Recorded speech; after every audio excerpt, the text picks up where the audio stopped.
Welcome to Living Well with MS Coffee Break, a part of the Living Well with MS podcast family from Overcoming MS, the world's leading multiple sclerosis healthy lifestyle charity, celebrating its 10th year of serving the MS community. I'm your host, Jeff Alex. Today, you'll meet someone living with MS from our diverse and global Overcoming MS community. Our Coffee Break series invites you into the lives of each guest. They share their personal MS journeys and speak openly about their challenges and victories, large and small. We hope you find some common cause and a source of inspiration from the stories of these very special people. You can check out our show notes for more information and useful links. You can find these on our website at overcomingms.org/podcast. If you enjoy the show, please spread the word about us on your social media channels or leave a review wherever you tune into our podcast. Finally, don't forget to subscribe to Living Well with MS on your favourite podcast platform so you never miss an episode. So, get your favourite beverage ready and let's meet today's guest on Living Well with MS Coffee Break. Welcome to Living Well with MS Coffee Break number 31, where we're pleased to welcome Nigel Bartram as our guest. Our Coffee Break series is your chance to get to know members of our diverse OMS community. In each episode, you join me for an intimate chat with a different member of our global community. Our guests will share their personal stories and talk about their challenges and victories, large and small. We hope you find common cause and a source of inspiration from the stories of these very special people. As always, your comments and suggestions are welcome by emailing podcast@overcomingms.org. That's podcast@overcomingms.org. Nigel is a special member of our community, a retired marketing professional who has fused his writing talents and penchant for humour to share his experiences with MS from a very unusual and humorous perspective. We'll dive more into that shortly, plus we have a very special surprise for you, so stay tuned. We hope you enjoy this episode's conversation with Nigel, coming to you straight from Paris, France. So Nigel, welcome to Living Well with MS Coffee Break. We're very pleased to have you on the programme, and the purpose of this series is to get to know a bit better the diverse members of our community from around the world. And today you're joining us from Paris, France. So could you tell us a little bit about your day-to-day life? Yeah, thanks very much for having me. It's a great pleasure. First of all, a little correction. It's not your fault, but we actually don't live in the centre of Paris, or actually in Paris itself, but in a very leafy suburb with a forest on one side and the River Seine. If you can see the barges going past from our bed in the morning, and about 20 kilometres outside the centre of Paris. That actually makes it sound more idyllic than living in Paris now. Well, it is. And I think in common with what's happened in the UK and many countries post-COVID, that people are beating a path out of big towns and cities to go to places where there's spaces which during confinement, as they called it here, are a bit more pleasurable than being cooped up in a rabbit hut, which is many people's fate in Paris. So yeah, for my everyday life, it's I think largely unexciting. I'm fairly handicapped, so I don't get around very much. But I spend quite a lot of time writing on my computer and doing blogs for the OMS and for other MS charities, and it's one of the reasons I had time to create the book. One of the great delights of living here is the gastronomy, which is a reason why we stayed and not went back. So lots of delicious meals, all conforming to the OMS guidelines, or as we called it on my retreat, legal food. And incidentally, it's easier, I think, in the UK to eat out than it is here. People, with the exception where they get to know you very well, look sort of incomprehensible at you when you say, well, I can't have this, I can't have that, can't have that, and the rest of it. So you're given a plate of mushy green beans or something quite often, but I exaggerate. But anyway. No, I've been to France a number of times since following OMS diet, and I would say is one of the more challenging places I've been to. We did eat a fair amount of pizza, because anywhere that does freshly made pizza, it's fine. Have pizza without cheese. But yeah, one of the saving graces actually is fish. Hmm. because the French eat far, far more fish and seafood than in the case in the UK. Um, so even in a brasserie, you'll find fish on the menu. So um, they'll deign to not fry it or whatever. And they're okay. And so, when were you diagnosed with MS, and could you tell us a bit about that diagnosis and how that went? Yeah, I was diagnosed in 2009, but the first symptoms started appearing in 2003. And the reason for the delay was, I guess, twofold in the diagnosis. Firstly, that my GP, while I wouldn't expect him to have been able to diagnose MS, um, really ignored things that were happening to me and just sent me for more and more physio, which sort of did nothing at all. At the time, one of the big symptoms was what I call the flappy foot, drop foot. So that was one cause of the delay. The other was that courtesy of SNCF, the French train company, um, I had a big accident which I was laid up for over a year and ended up suing the rail company. Um, so that totally disrupted life, including getting on the trail of whatever it was that was causing the problem. So I was diagnosed in 2009, as I said. Um, Shortly after, well, immediately after the diagnosis, I had to go back to the UK for a week and left my wife, and the neurologist sent the results through. And in French, MS, or multiple sclerosis, is called sclerose en plaques, SEP, it's called according to MS. And my wife is really, really bilingual, but you can only ever be totally bilingual, or you can only be bilingual to the extent you've lived in the two languages through the same life experiences. So, of course, you've never had any cause to know what SEP or MS in French was. So she immediately Googled and was appalled to find out what it was that was wrong with me. And I think it's a fairly common phenomenon that is often tougher for the partner, for the wife, or for whoever it is, the bystander in this, than it is for the person themselves. Um, because I mean, we're helpless to some degree, although we haven't got primary progressive MS and there are all meds now available. They just haven't the faintest clue. And for me, it was actually a welcome relief because I'd had this bag full of things happening over the preceding 6 years, and I now had an explanation for it. And that came as a real, it wasn't good news, obviously, but at least it gave I had some rationale to explain what had been happening to me. It's true, and for me personally, it was like I haven't got a tumour in my brain or something. That Yeah, you yeah. start thinking, what else could it be? It's something, going on neurologically, and so it could have been worse. There is that. Yeah, well, I think your imagination is better than mine. I didn't even think what it could be. What on earth's causing my, the incontinence? What is it causing me to my foot to drop and me trip up everywhere? So, yeah.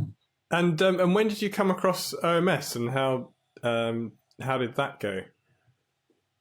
Yes, I came across MS courtesy of I don't really know the magazine New Pathways, Hmm. um, but I can't remember how this happened. But anyway, I was in contact with the editor of New Pathways, and he told me about an event which was taking place in Brighton, where George and Craig Hassad was there as well. I was giving a conference in the Amex Centre there. So I went along, that was in 2014, and I absolutely bought what I was hearing. And, I was nowhere near on the OMS program, but I found over the course of preceding years, and I probably did the shopping most of all, more than my wife. And I found I'd gone off red meat almost totally. And so the family complaining, why are you giving us all this chicken? None of them like fish, so I didn't stick my neck out that far. But the things my body was telling me that it no longer wanted. So actually the food side of it really didn't give me a big problem, because I was sort of mentally and physiologically, unconsciously heading that way in any case. So that's how I came across OMS, and then the following year, were lucky enough to go on a retreat, a week-long retreat in Amadown. Yeah, so that's my OMS.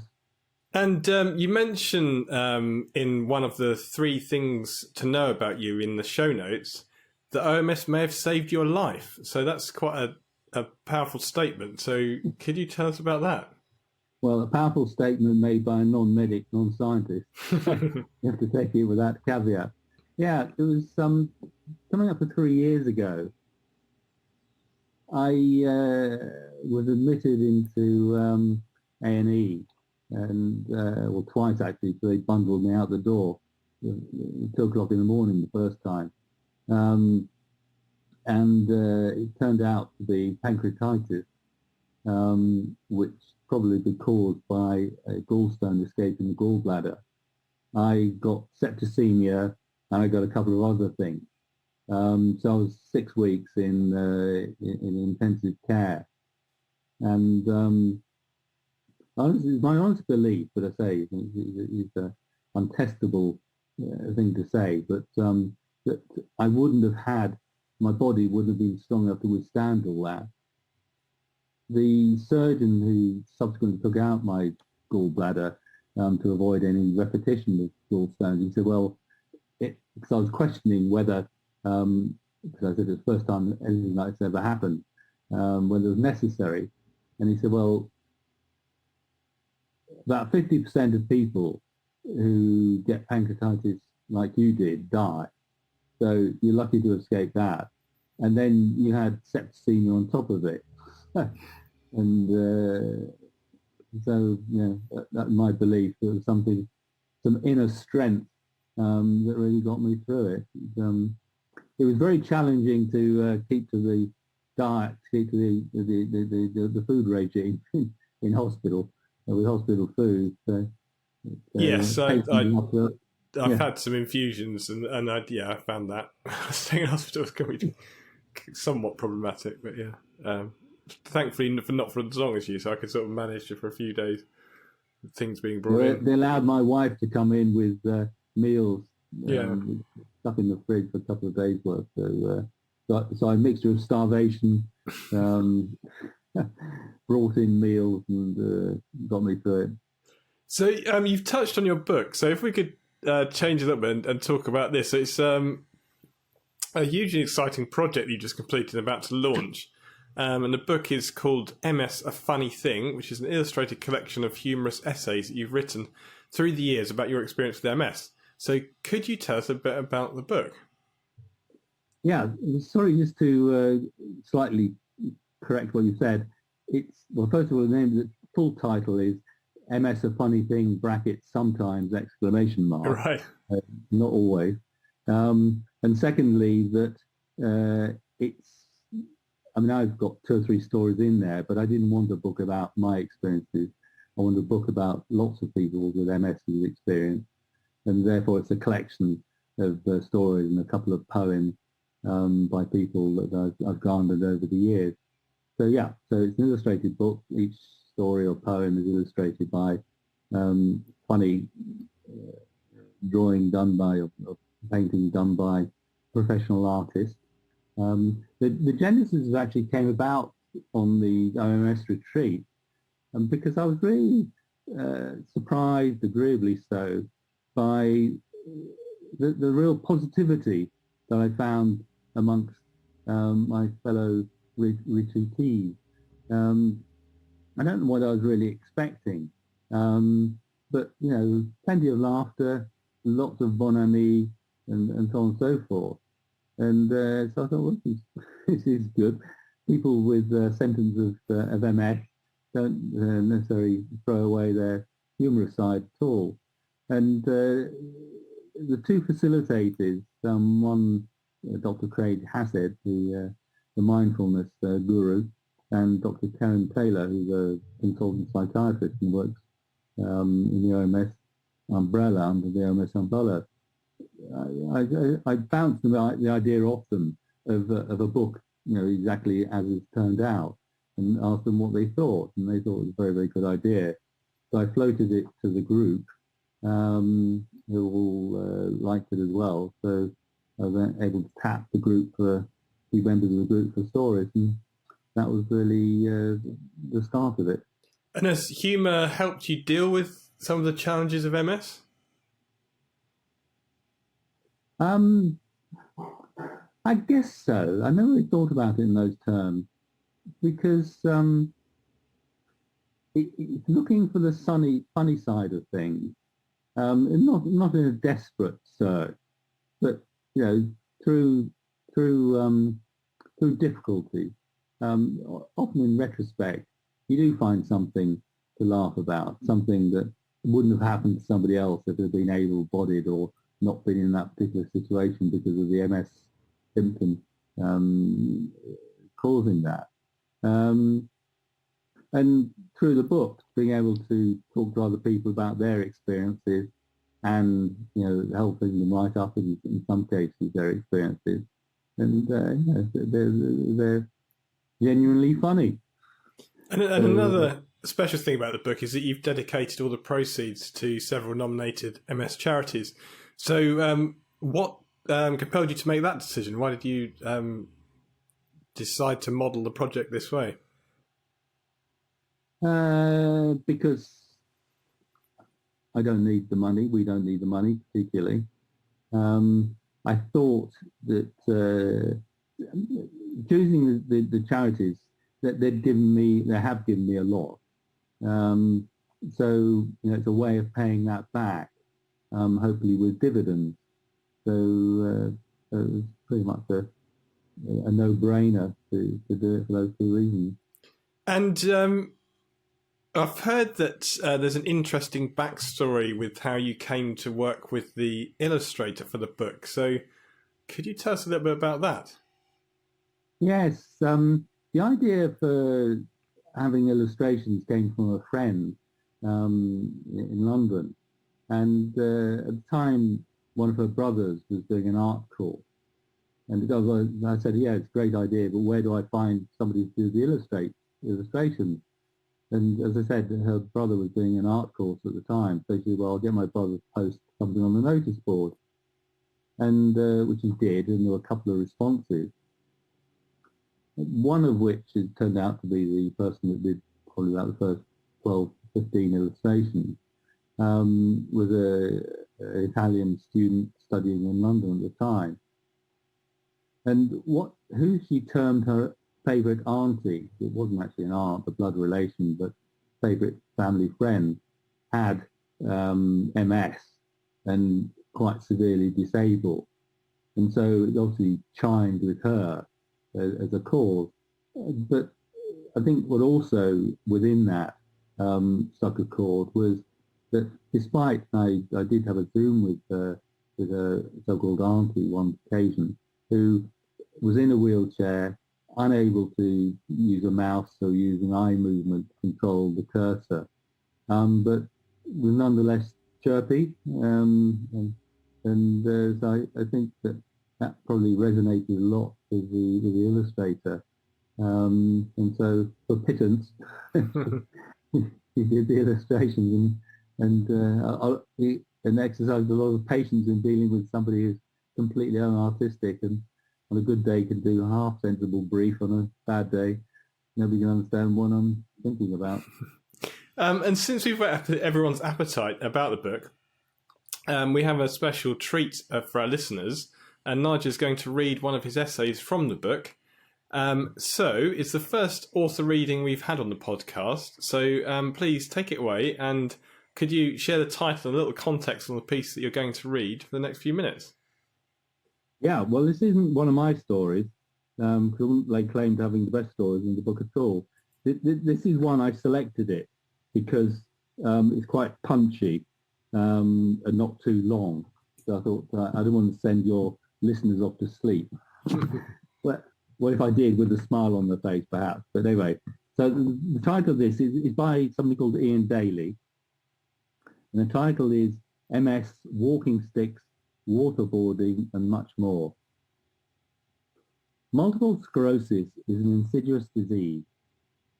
The changes that it brings about can seriously affect your life without you immediately realizing. For me, the first and possibly hardest change to come to terms with was needing assistance to be able to get around. For context, I was a reasonably fit 50-year-old man who would walk approximately 5 miles a day. I loved to walk. I've always tried to preserve some sense of humour when dealing with MS and its sack full of issues. I probably laugh at things that I shouldn't, say things that cause friends to look at me and I suspect silently touch. Consultants and nurses roll their eyes, but I usually get a laugh and that's what matters. It's my chronic illness and I'll take whatever pleasure I can from it. Anyhow, jump ahead a couple of years and I'd started to find walking difficult and falls were becoming more frequent. My legs had stiffened up, controlling them was becoming ever more wearisome. The usual tests, 2 consultants plus an MRI, and I'm awarded the title of MAM with PPMS, middle-aged man with primary progressive MS. Hooray! I remain disappointed that there isn't a badge, some form of certificate, and media recognition. With legs that were always tired, I elected to use a stick to help keep mobile and hopefully more stable. Rather than burden the NHS and innumerable physiotherapists and occupational therapists, who I suspected have better things to do, I ordered an adjustable stick through the internet. It arrived and it was reasonably successful in enabling me to walk short distances. Accepting I was now MAM with PPMS who needed a stick was slightly harder to come to terms with. I needed to shake off this pride thing. It seems this is a common experience and is the subject of many do whatever you need to do to get by and stay strong articles over the internet. Due to a rapidly weakening left leg, I soon became MAM with PPMS who needs 2 sticks. Isn't life grand? Walking short distances was now possible. Although my mean-minded MS, probably reasoning that I was getting around too well with my 2 sticks, with cushioned hand grips no less, elected to introduce severe vertigo for good measure. So I now find I'm walking with 2 sticks across the deck of a ship during high seas wearing roller skates. Superb! Incidentally, I was once visiting our doctor with my 2 sticks and severe vertigo for a series of blood tests. I was discussing weight gain with the nurse. In fact, it's hard to exercise when you have 2 sticks, weak legs and vertigo, as you do when someone is sucking bucket loads of blood out of your arm. Have you tried a treadmill? Says the nurse. Fortunately, she had finished extracting blood and was concentrating on filling buckets and applying a useless cotton wool bandage to each of my shoulders, so didn't see my wide-eyed stare, and although I do say myself, magnificent eye roll, combined with my mutter of Jesus under my breath. Some people have very little idea of how lucky they are not to go home without having been hit by an office chair. So MAM with PPMS who needs 2 sticks now has a further issue, stairs. I've come to detest stairs. They have the ability to hurt my knees in a uniquely painful manner. I attempt to minimize this by using my arms on the banisters to take some of my weight. This only really works on the way down. On the way up, it's a bit more, it's a matter of hauling myself along while trying to lessen the weight on my leg and the searing pain in my knee joint, which it causes. I can't use my sticks as I need to hold on to something. Remember the vertigo?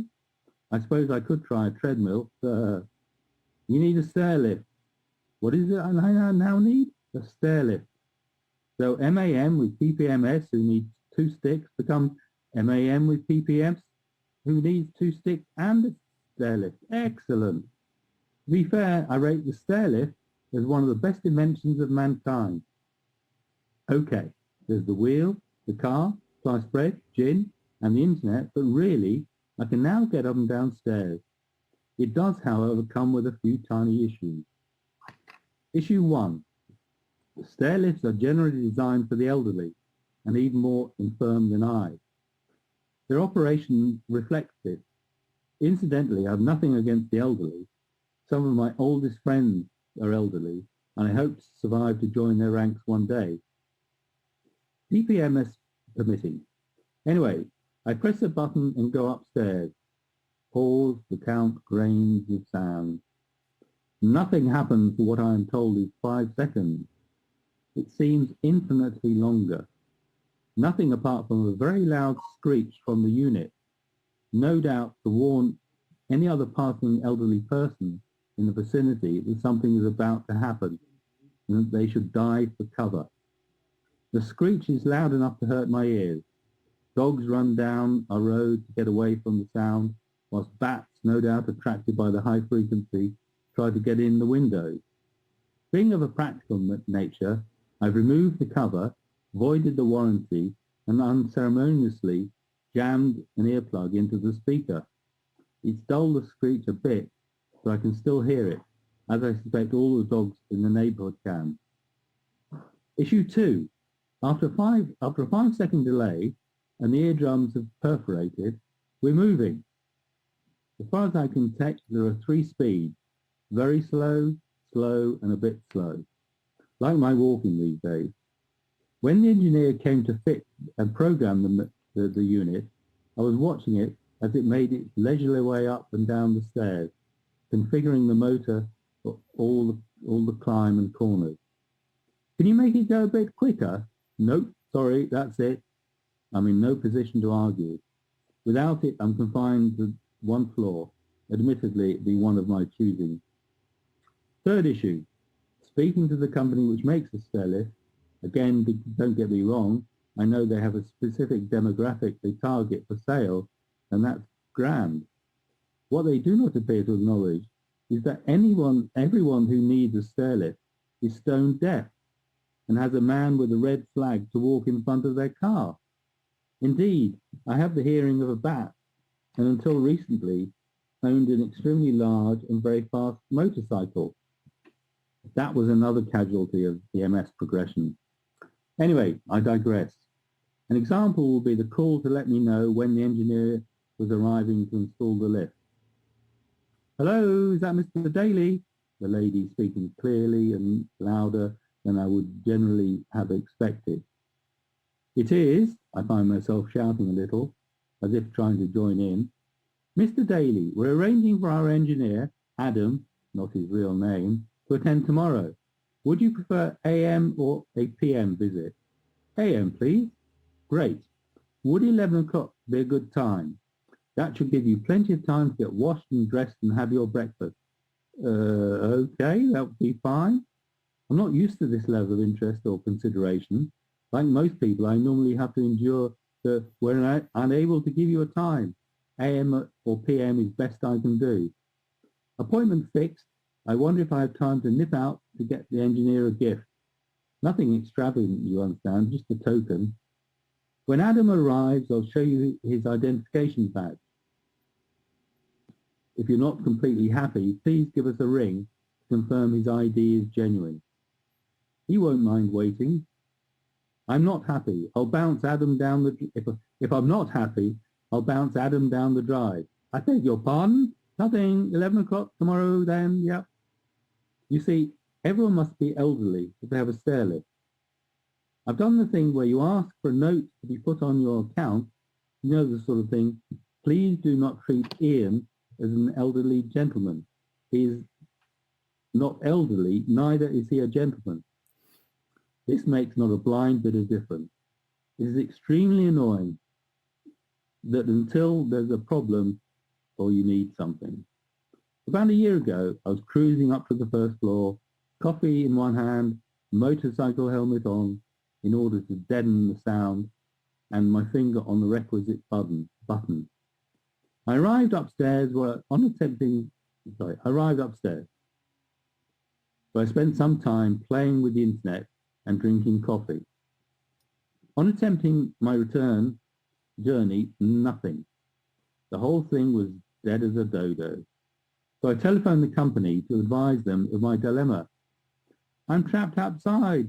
I thought I'd go straight for the dramatic introduction, as it would raise a level of medium to high panic. An entirely reasonable and professional sounding lady began slowly to talk me through a list of resolutions must have previously worked. Not today, though. Are you able to get downstairs, Ian? Of course. My sarcasm nerve had now kicked in. That's why we spent $4,500 on a stair lift. I beg your pardon? Nothing. Just thinking out loud. Not really. I'm pretty stuck here. Okay. Then there's something we can try. The fix turned out to be opening the footrest and then slamming it closed. As hard as you can. Really? Yes, really. This I did. Everything lit up like a Christmas tree. And the warning bleep felt compelled to join in. All sorted, well, almost. Adam, not his real name, turned up the next day to replace the main circuit board, and at a prearranged time. After a lot of inane rambling, my message here is, if there's something, anything, which can make your life a little easier, then for the love of God, go for it. Walking stick, crutches, stair lifts, car adaptations, grab rails, false limbs, parachutes, they're all there to enable you to, or at least some semblance of you. Use them. Walk or shuffle to the park. Point at pigeons with your stick. Make sarcastic comments to call centre staff. The possibilities are endless. Life with MS is hard enough. I was showering the other morning and dropped the soap. Such a trivial thing for a non-MAM with PPMS. It's only a small shower cubicle, so I bent double to pick up the soap, slipped and became wedged in the corner, and to all intents and purposes, upside down. It was like being waterboarded. If it wasn't for the grab rail, I'd probably have drowned. How my partner and I laughed. Ian Daly, a middle-aged man with PPMS who needs 2 sticks and a stair lift and a non-slip mat in the shower and grab rails in the said shower, plus a grab rail to get on and off the table and a stool for the shower. Thank you very much for that. That was fantastic. So, now that you've whet our appetite with that, how can people get hold of the book? Right, it will be sold on Amazon in print form and also as an e-book. It's due to come out on the 30th of May, which is World MS Day. Deliberately chose the date in order to hopefully get a higher profile for it. So it'll go out, it'll be coming out shortly after I think this podcast is released, won't it? Yep, this is coming out in May. So you mentioned May, the end of May is World MS Day. And also, I want to remind our listeners that May is Mindfulness and Meditation Month OMS. And to mark that, you can tune into a special webinar on May the 17th featuring a live meditation session with Phil Startin. And if you're listening to this episode after May 17th, don't worry, you can view a replay of this or any webinars at any time. And details of registering for the free webinar, as well as a link to replays of past webinars, can be found in the show notes for this episode. And check out the OMS social channels for daily mindfulness tips that you can incorporate into your day. So, Nigel, thank you so much for being our guest on Living Well with MS. Can I just interrupt you a second? Yep, sorry. Your plug was infinitely longer than mine. I know. So I must just add that if you go onto Amazon and Google, I'll put the search word MS a funny thing, there won't be anything like it, so you don't need to remember the full title of the book. And we will have links in the show notes as well, actually, so you'll be able to get to the book, no problem. Okay. So one final thing that we normally ask our guests, which is a bit of a tradition that we have, which is that if you tap into your experience with MS generally and OMS specifically for a nugget of wisdom that could help people, particularly new people, adopt the OMS program, what would that advice be? You mean one particular aspect, or just one thing? No, just anything that you think this could help people who are maybe newly diagnosed or maybe new to the OMS program. I think I'd say two things, if I may. Yeah. One is that although some people may find the diet difficult to come to terms with, there are so many great recipes you can get through OMS.